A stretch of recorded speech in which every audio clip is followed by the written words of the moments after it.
നമസ്കാരം. നമ്മളിൽ പലർക്കും നേരിട്ടറിയാവുന്ന അല്ലെങ്കിൽ നമ്മൾ കാരണം മറ്റുള്ളവർ സഹിക്കുന്ന ഒരു വിഷയത്തെക്കുറിച്ചാണ് നമ്മളിന്ന് സംസാരിക്കാൻ പോകുന്നത്. അതെ, കൂർക്കം വലി. tk.com എന്ന ബ്ലോഗിൽ DR നായർ എഴുതിയ ഒരു ലേഖനത്തെ അടിസ്ഥാനമാക്കിയാണ് ഈ വിവരങ്ങൾ. അപ്പോ എന്താണ് ഈ അർദ്ധരാത്രിയിലെ സംഗീത കച്ചേരിയെന്ന് നമുക്കൊന്ന് വിശദമായി നോക്കാം, അല്ലേ? ഇതെന്താ ഇങ്ങനെയൊരു മുന്നറിയിപ്പ്, അല്ലേ? ഒരു ആശുപത്രി അഡ്മിനിസ്ട്രേറ്ററിൽ നിന്ന് വന്നതാണ് ഈ വാക്കുകൾ. കേട്ടിട്ട് ഞെട്ടിയോ? ഇത് വെറുമൊരു ഭീഷണിയൊന്നും അല്ല കേട്ടോ, ശരിക്കും നടന്നൊരു സംഭവമാണ്. ഇത് നമ്മളെ രസകരമായൊരു കഥയിലേക്കാണ് കൊണ്ടുപോകുന്നത്.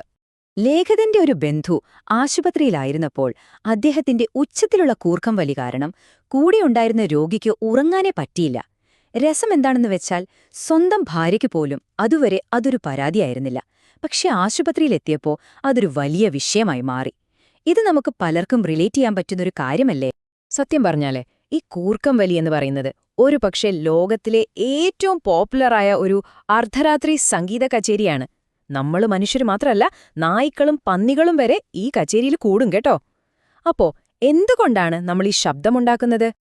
ഓക്കേ, ഇനി നമുക്ക് ഇതിന്റെ പിന്നിലെ സയൻസ് എന്താണെന്ന് നോക്കിയാലോ. ഇത് വെറുമൊരു ശബ്ദം മാത്രമല്ല, നമ്മുടെ ശരീരം നമുക്ക് തരുന്ന ഒരു പ്രധാനപ്പെട്ട സിഗ്നൽ കൂടിയാണ്. വളരെ സിമ്പിളായിട്ട് പറഞ്ഞാൽ, നമ്മൾ ഉറങ്ങുമ്പോൾ എന്തു പറ്റും?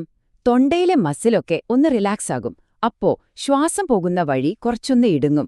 ആ ഇടുങ്ങിയ വഴിയിലൂടെ വായു കടന്നു പോകുമ്പോ തൊണ്ടയിലെ സോഫ്റ്റായ ഭാഗങ്ങളൊക്കെ കാറ്റത്ത് പായത്തുണി കിടന്നടിക്കുന്ന പോലെ വിറയ്ക്കാൻ തുടങ്ങും. ആ വിറയലാണ് നമ്മൾ കൂർക്കം വലിയായിട്ട് കേൾക്കുന്നത്. സംഭവം സിമ്പിളാണ്. അപ്പോ എന്തൊക്കെയാണ് ഇതിന്റെ പ്രധാന കാരണങ്ങൾ? ചിലപ്പോ ജലദോഷം വന്ന് മൂക്കടഞ്ഞിരിക്കുകയായിരിക്കും.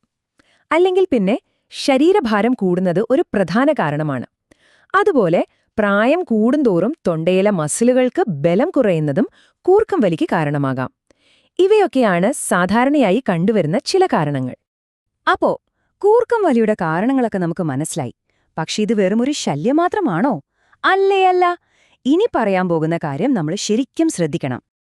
നമ്മളിൽ മിക്കവരും കൂർക്കം വലിയെ ഒരു ശല്യമായിട്ടാണ് കാണുന്നത്, അല്ലേ? അതൊരു ചെറിയ ശല്യം, അത്രയുള്ളൂ എന്ന് കരുതും. പക്ഷേ ആ ധാരണ തെറ്റാണ്, തികച്ചും തെറ്റാണ്. എന്തുകൊണ്ടാണെന്നല്ലേ?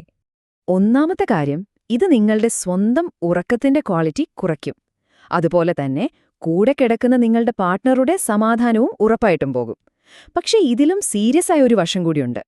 സാധാരണ കൂർക്കം വലിയും സ്ലീപ്പ് അപ്നിയ എന്ന് പറയുന്ന ഒരവസ്ഥയും തമ്മിൽ ആനയും ആടും പോലത്തെ വ്യത്യാസമുണ്ട് കേട്ടോ. സ്ലീപ്പ് അപ്നിയ എന്ന് പറഞ്ഞാൽ ഉറക്കത്തിൽ നമ്മുടെ ശ്വാസം ഇടയ്ക്കിടെ നിന്നു പോകുന്ന വളരെ ഗുരുതരമായ ഒരു പ്രശ്നമാണ്. കൂർക്കം വലി ചിലപ്പോൾ അതിന്റെ ഒരു പ്രധാനപ്പെട്ട ലക്ഷണമായിരിക്കാം. അപ്പോ ഈയൊരു മുന്നറിയിപ്പിനെ നമ്മൾ എങ്ങനെയാണ് നേരിടേണ്ടത്? പേടിക്കേണ്ട, നമുക്ക് ചെയ്യാൻ പറ്റുന്ന ചില കാര്യങ്ങളൊക്കെയുണ്ട്. ഒന്നാമതായി, മലർന്നു കിടക്കുന്നതിനു പകരം ഒന്ന് ചരിഞ്ഞു കിടന്നു നോക്കൂ. അത് ശ്വാസനാളം തുറന്നിരിക്കാൻ സഹായിക്കും.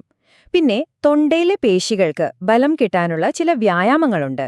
അതല്ലെങ്കിൽ മൂക്കിലൊട്ടിക്കുന്ന നെയ്സൽ സ്ട്രിപ്പുകളില്ലേ, അതും ചിലർക്ക് നല്ല മാറ്റമുണ്ടാക്കാറുണ്ട്. പക്ഷേ ഇതിലെല്ലാത്തിലുമുപരി ഏറ്റവും പ്രധാനപ്പെട്ട കാര്യം ഇതാണ്: ഈ വീട്ടുവൈദ്യങ്ങളൊക്കെ ഒരു താൽക്കാലിക സഹായം മാത്രമാണ്. നിങ്ങൾക്ക് സ്ഥിരമായി നല്ല കൂർക്കം വലി ഉണ്ടെങ്കിൽ ഒരു മടിയും വിചാരിക്കാതെ തീർച്ചയായും ഒരു ഡോക്ടറെ കാണണം. ഇത് സ്ലീപ്പ് അപ്നിയ പോലുള്ള പ്രശ്നങ്ങളുടെ ലക്ഷണമാണോ എന്ന് ഉറപ്പിക്കേണ്ടത് വളരെ അത്യാവശ്യമാണ്. ഒന്നോർക്കുക, ഈ വിഷയത്തെ നിങ്ങൾ ഗൗരവമായി കാണുന്നത് നിങ്ങളുടെ ആരോഗ്യത്തിന് മാത്രമല്ല, നിങ്ങളുടെ ബന്ധങ്ങൾക്കും നല്ലതാണ്. നിങ്ങളുടെ ഹൃദയവും കൂടെയുള്ള പ്രിയപ്പെട്ടവരും അതിന് നിങ്ങളോട് ശരിക്കും നന്ദി പറയും. അപ്പോ ഞാൻ ചോദിക്കട്ടെ, നിങ്ങളുടെ ശരീരം തരുന്ന ഈ സിഗ്നൽ നിങ്ങൾ ശ്രദ്ധിക്കുന്നുണ്ടോ?